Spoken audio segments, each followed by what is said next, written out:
তোমরা ভিতরে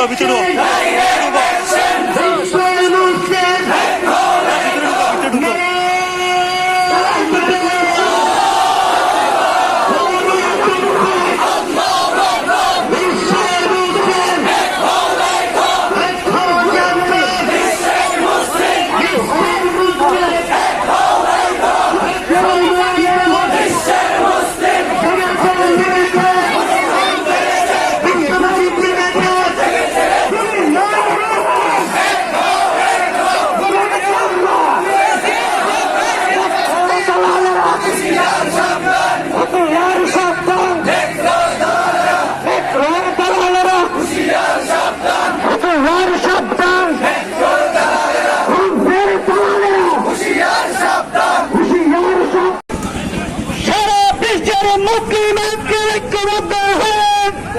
মুসলমানদের বিরুদ্ধে যে হাত তুলে আঙ্গুল তুলে তার প্রতিবাদ আজকে সাজানো হয়েছে। আমরা জানিয়ে দিতে চাই, মুসলমানদের দিকে আঙ্গুল তুললে তোমাদের জীবন টিকবে না।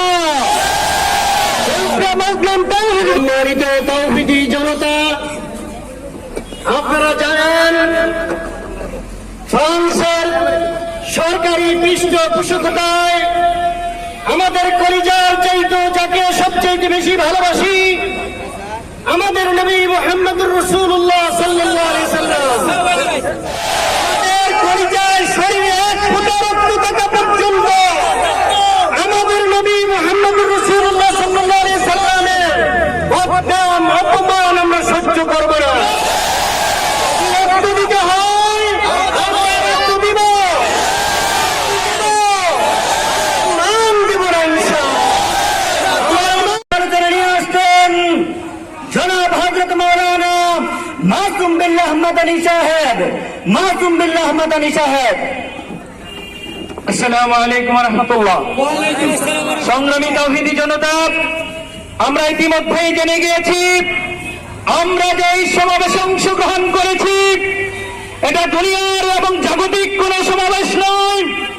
এই সমাবেশ হচ্ছে আমার আপনার সকলের হৃদয়ের স্পন্দন, যাকে আমরা আমাদের রক্তের প্রতিটি অণু পরমাণু দিয়ে ভালোবাসি।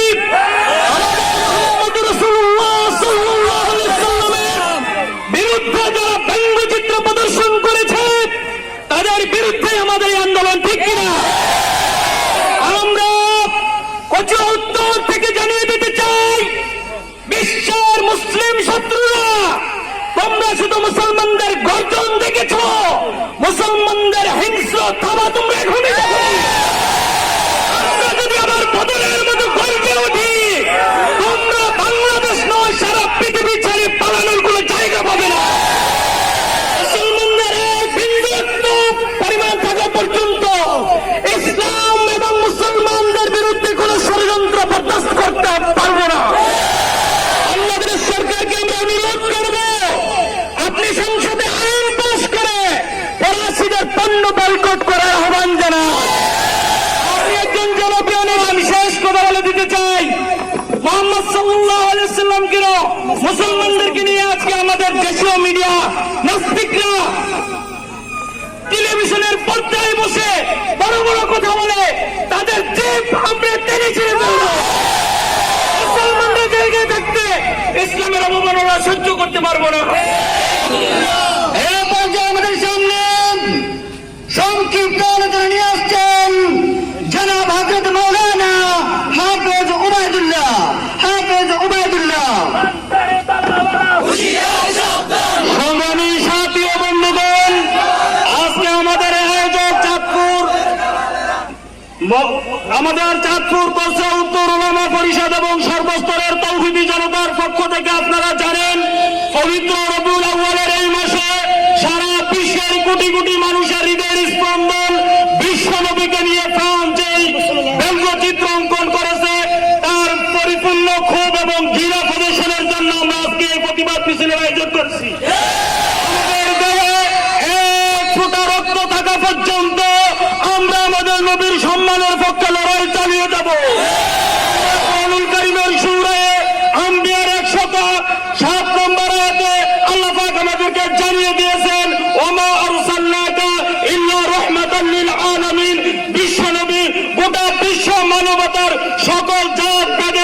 হবে, ঠিক কিনা? হিন্দু ভাইরা ও আমার খ্রিস্টান ভাইরা ও আমার মুসলিম যত ভাইরা রয়েছেন, আপনাদের সকলের মানবতার জন্যই, মুক্তির জন্য বিশ্বনবী দুনিয়া এসেছেন, ঠিক কিনা? বিশ্বের কোটি কোটি মানবতাকে ওই কলঙ্কিত করেছে ফ্রান্সের প্রেসিডেন্ট ইমানুয়েল ম্যাক্রো, ঠিক কিনা? সেই ইমানুয়েল ম্যাক্রো আমাদের প্রত্যেকের হৃদয়ের একটাই দাবি, ওই ইমানুয়েল ম্যাক্রো সহ গোটা দুনিয়ার রসুলের সমস্ত শত্রুদের বিরুদ্ধে আপনার আন্তর্জাতিকভাবে আইন পাশ করে তাদেরকে ফাঁসির কাষ্ঠে ঝুলাতে হবে, ঠিক কিনা? আইন আমরা মানি না, আমরা নবীর দুশ্মনদের ফাঁসি দেখতে চাই, ঠিক কিনা? এর মধ্যে আলোচনা নিয়ে আসতেন হাজারো আলমের উস্তাদ সাইকুল হাদিস আল্লামা নুরুজ্জামান সাহেব, হেড মুহাদ্দিস নিশ্চিন্তপুর কামিল মাদ্রাসা, উস্তাদকে তার আলোচনা পেশ করার জন্য বিনীতভাবে অনুরোধ করছি। আসসালামু আলাইকুম ওয়া রাহমাতুল্লাহি ওয়া বারাকাতুহু। আজকের এই প্রতিবাদ সমাবেশে উপস্থিত মহতারাম শাহজুলিয়া দরবার শরীফের পীর সাহেব হুজুর, ওলামা হযরত, সর্বস্তরের মুসলিম ভাতৃবৃন্দ, আজকের এই আয়োজন আমরা জেনে ফেলছি কি উপলক্ষে আজকের আয়োজন হচ্ছে, আমাদের জানা হয়ে গেছে। এখন আমাদের করণীয় কি? এই সাচার এলাকার মধ্যে আমরা মুসলমান হিন্দু দুই জাতি বসবাস করতেছি, আমাদের মধ্যে কি কোনো সংঘাত আছে? গোটা পৃথিবীতে খ্রিস্টান, ইহুদি, মুসলমান বিভিন্ন জাতি ধর্মের লোকেরা একসাথে বসবাস করতেছে, কোনো সমস্যা আছে? কিন্তু আজকে অত্যন্ত দুঃখের সাথে বলতেছি, মুসলমানদের কলিজার মধ্যে আগুন লাগায় দিছে পৃথিবীর একটা শ্রেষ্ঠ বদমাইশ, আন্তর্জাতিক দুষ্ট, তার নাম হলো ম্যাক্রো। উপস্থিতের মধ্যে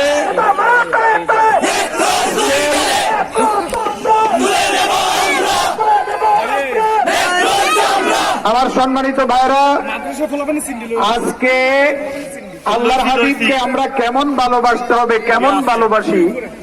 তলহা আল্লাহর হাবিবকে কেমন ভালোবাসেন? আল্লাহর হাবিবের গায়ে একটি তীর লাগতেও দেন নাই। হযরত তলহা শহীদ হয়ে গেলেন। ওনার শহীদ হওয়ার পরে সাহাবায়ে কেরাম গনে দেখলেন নবীজিকে বাঁচানোর জন্য আল্লাহর হাবিবের গায়ে যেন একটা তীর না লাগে, এই জন্য হযরত তলহার গায়ের মধ্যে 80টা তীর লেগেছে। হযরত তলহা নিজের জীবন দিয়েছেন, কিন্তু নবীজির দেহ মোবারকের মধ্যে একটা তীর লাগতে দেন না। আমরা হযরতে তলহার উত্তরসূরি, আমরা হযরত খালিদ বিন ওলীদের উত্তরসূরি, আমরা হযরত ওমরের উত্তরসূরি, মুসলমান অত্যন্ত শান্ত জাতি। আজকে কাফেরেরা বিভিন্ন জায়গায় মুসলমানদের বিরুদ্ধে ষড়যন্ত্রের মূল কারণ, মুসলমানদের রুল নম্বর ছিল 3। আদমশুমারি অনুযায়ী, বিশ্ব কাফেরদের হিসাব অনুযায়ী বর্তমান জনসংখ্যার দিকে ধর্মভিত্তিক বৌদ্ধদের সংখ্যা সবচেয়ে বেশি, 2 নম্বর হলো খ্রিস্টানদের, 3 নম্বর হলো মুসলমানদের। গত 10 বছর আগে যে আন্তর্জাতিক যে জরিপ হয়েছে, মুসলমানদের কাফেরদের গায়ে আগুন লাগার কারণটা বলতেছি, বর্তমান হিসাব করে দেখা গেছে গোটা পৃথিবীতে সব জাতির চেয়ে, সব ধর্মভিত্তিক মানুষের চেয়ে মুসলমানদের সংখ্যা অনেক বেশি। এই জন্য কাফেররা মুসলমানদেরকে প্রতিহত করার জন্য চেষ্টা করতেছে, আল্লাহর হাবিবের বিরুদ্ধে অবমাননামূলক ব্যঙ্গচিত্র, কার্টুন রচনা করতেছে। আমার প্রিয় ভাইরা, আমরা এই ব্যাপারে সোচ্চার। আপনার পিতার বঙ্গবন্ধু শেখ মুজিবুর রহমানের কথা বলতেছি। যখন বাংলাদেশ স্বাধীন হলো, স্বাধীন বাংলাদেশে বঙ্গবন্ধু শেখ মুজিবুর রহমান ওআইসির যখন সদস্য হইতে যাইবেন, ভারত নিষেধ করেছে যে মুজিব, হে মুজিব, তুমি ওআইসি মুসলিম সংস্থার, মুসলিম সংগঠনের তুমি সদস্য হওয়ার দরকার নাই, বাংলাদেশ ওআইসির সদস্য হওয়ার দরকার নাই। বঙ্গবন্ধু বলেছেন অসম্ভব, ভারত, আমি তোমাদের রক্তচক্ষুকে ভয় করি না, আমি ওআইসির সদস্য হবই হব। মাননীয় প্রধানমন্ত্রী, বঙ্গবন্ধুর সম্মানিত কন্যা, আমরা আপনাকে দোয়া করব। আপনি এখনো মুখ খোলেন না কেন? আপনি ভারতকে ভয় করেন,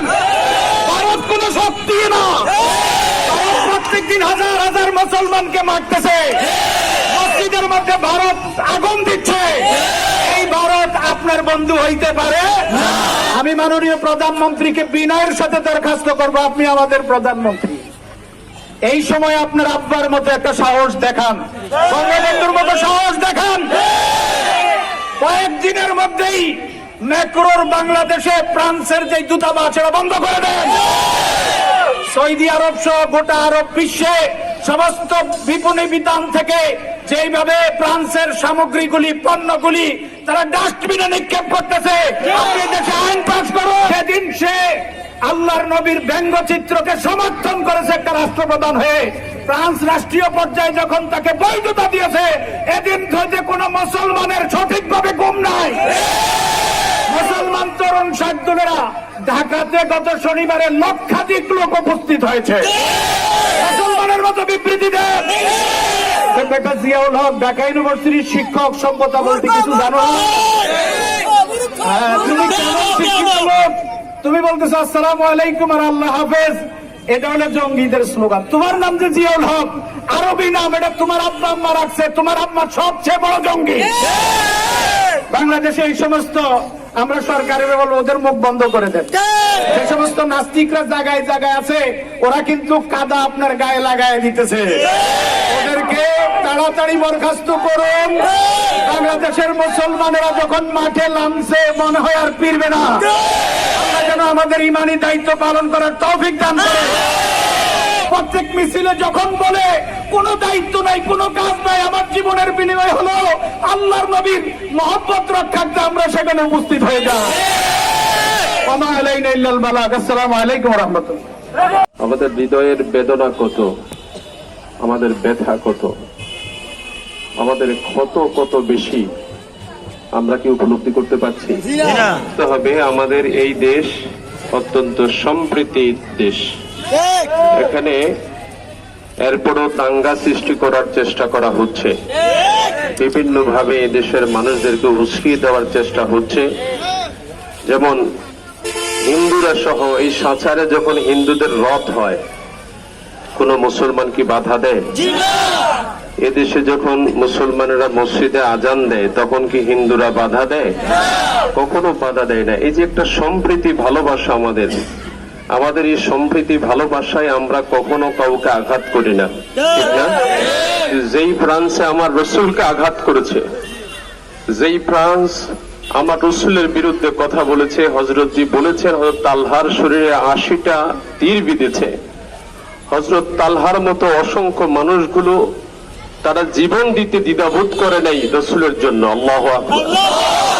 তাহলে মুসলমানদের হৃদয়ে আঘাত করা কি তোমাদের বাক স্বাধীনতা, নাকি তোমাদের মুসলমানদেরকে আঘাত করা? কোনটা? ওদের উদ্দেশ্য একটাই হচ্ছে, হুজুর যেটা বলেছেন, দিন দিন মুসলমানের উন্নতি হচ্ছে। ইতালিতে আজান হতো না, সেখানে প্রকাশ্যে আজান হচ্ছে। আমেরিকার হোয়াইট হাউসে নামাজের জায়গা ছিল না, আমেরিকার হোয়াইট হাউসে নামাজের জায়গা হয়েছে। বার্লিনে নিষিদ্ধ ছিল মুসলমানদের কার্যক্রম, সেখানে বার্লিনে, জার্মানিতে মুসলমানরা রাস্তায় দাঁড়িয়ে প্রকাশ্যে নামাজ পড়েছে। ফ্রান্সের মতো ময়দানে এখন মুসলমানেরা নামাজ পড়ছে রাস্তায় দাঁড়িয়ে। আমরা এই বাংলাদেশ সর্ববৃহৎ মুসলিম রাষ্ট্রগুলোর মধ্যে সারা বিশ্বে মুসলমান হিসাবে এই দেশ হচ্ছে দ্বিতীয় দেশ। আমাদের সরকারের ভয় পাওয়ার কোনো কারণ নাই। রাষ্ট্রনায়ক ছিলেন, আমার রাসূলের সম্প্রীতি ভালোবাসা সকল মানবতার জন্য ছিল। আমার রাসূলকে হত্যা করতে গিয়েছে, রাসূল তাকে হত্যা করেন নাই, ঠিক কিনা বলুন? সেখান থেকে আমরা মুসলমানরা শিখেছি, মুসলমানরা শান্তি প্রিয়, মুসলমানরা ভালোবাসা প্রিয়, মুসলমানরা ইজ্জত প্রিয়। কিন্তু যখনই সত্যিকার মুসলমানদের কলিজে আঘাত আসে, রাসূলের বিরুদ্ধে কথা বলা হয়, আল্লাহর বিরুদ্ধে কথা বলা হয়, কুরআনুল কারীমের বিরুদ্ধে কথা বলা হয়, তখন আর সত্যিকারে কোনো মুসলমানরা বসে থাকতে পারে না। সত্য আমাদেরকে দীপ্ত স্বীকার করতে হবে, অঙ্গীকার করতে হবে যে আমরা দাবি একটাই, এই দেশ থেকে ফ্রান্সের দূতাবাস বন্ধ করতে হবে, থেকে ফ্রান্সের সকল পণ্য দূরীভূত করতে হবে। সরকারকে একটা দিক থেকে আমি মুবারকবাদ জানাই, সরকার অন্তত মুসলমানদেরকে মুসলমান হিসাবে কথা বলার সুযোগ দিচ্ছে, মিছিল মিটিংকে সুযোগ দিচ্ছে। কিন্তু যাদের দোহাই দিয়ে আমরা চলছি, ভারতে ওই দিন মুসলমানেরা যখন আন্দোলনে নেমেছে, হাজার হাজার মুসলমানের বিরুদ্ধে মামলা করেছে, তবে ভারত মুসলমানের বন্ধু নয়, মুসলমানদের বিপ্লবে আমাদেরকে সিদ্ধান্ত নিতে হবে, তাদের পক্ষে থাকবো নাকি আমরা বিপক্ষে থাকবো। আমার আহ্বান থাকবে, রসুলের ব্যঙ্গচিত্র করছে তাদের বিরুদ্ধে যদি আমরা সত্যিকার ভাবে দাঁড়াতে পারি, আল্লাহ যেন সেই সফলতা আমাদেরকে দেয়, সকলে বলি আমিন। আল্লাহ তাআলা তাদেরকে যদি হেদায়েত তাদের কপালে না থাকে, আবু লাহাব ফেরাউনের মতো ধ্বংস করে দাও। কাফেরদেরকে তুমি জমিনে যেভাবে নিচ্ছিন্ন করে দিয়েছো, আল্লাহ এভাবে নিচ্ছিন্ন করে দাও। আল্লাহ এই পরিস্থিতিতে, বর্তমান পরিস্থিতিতে আল্লাহ আমাদেরকে ঈমানী চেতনায় উদ্বেল হয়ে ধৈর্যেরও তৌফিক তুমি দান করো। আল্লাহ তাআলা গোটা পৃথিবীর মুসলমানদেরকে এক হওয়ার তৌফিক দান করো। ইয়া আল্লাহ, ফ্রান্স শুধু নয়, যারা ইসলামের দুশমন, ইয়া আল্লাহ তাদের জন্য আমরা সৌহার্দ্যপূর্ণ প্রথম ব্যবহার করার তৌফিক দান করো। প্রত্যেক যুদ্ধে তোমার হাবিব আগে কাফেরদেরকে সুন্দর ব্যবহার করে কালিমার দাওয়াত দিয়েছেন। ইয়া আল্লাহ, আমরা গোটা পৃথিবীর মানব জাতির যত সদস্য, তুমি যেমন সকলের রব, আমার নবী সকলের রহমত। ইয়া আল্লাহ, এই জন্য আমরা সকলকে ইসলাম গ্রহণ করার জন্য দাওয়াত দিব, তোমার হাবিবের আদর্শ গ্রহণ করার জন্য দাওয়াত দিব। ইয়া আল্লাহ, তারপরেও যদি কেউ আমাদেরকে প্রত্যাখ্যান করে, মাহরুম করে, ইয়া আল্লাহ তোমার হাবিবকে গালি দেয়, ইসলামকে অবমাননা করে, ইয়া আল্লাহ আমরা শাহাদাত বরণ করতে রাজি। তোমার হাবিবের গায়ে আঁচল কেউ দিবে, আমরা সহ্য করব না। সুবহান রাব্বিকা রাব্বিল ইজ্জাতি আম্মা ইয়াসিফুন ওয়া সালামুন আলাল মুরসালিন ওয়াল হামদুলিল্লাহি রাব্বিল আলামিন। আসসালামু আলাইকুম।